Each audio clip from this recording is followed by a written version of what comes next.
All right, so for this week, we are doing legumes or grains every day for probably dinner, but you can do it for lunch too, or even breakfast. So every day, you're gonna be adding in a grain or a legume to your meal.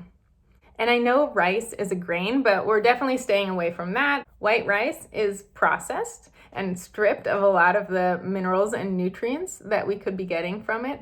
Brown rice is a great substitute, but for this week, I'd like you to steer clear of that. Maybe one of the days you can use a brown rice, but it doesn't really get you thinking outside the box.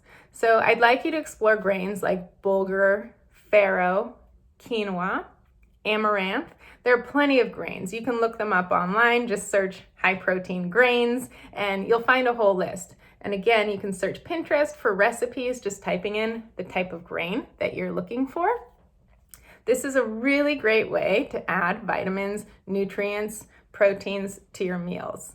You can use them in soups. You can use them as a bed for whatever protein. A nice salmon is good on top of a pile of grains and or legumes. Sometimes I mix them up together. It makes for a really hearty, delicious meal.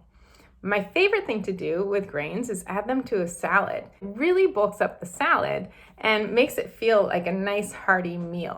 All right, so that's it for this week. Have fun exploring the grains. I hope you continue to incorporate them into your meals. They're such a good source of nutrients and proteins, and I will see you next week.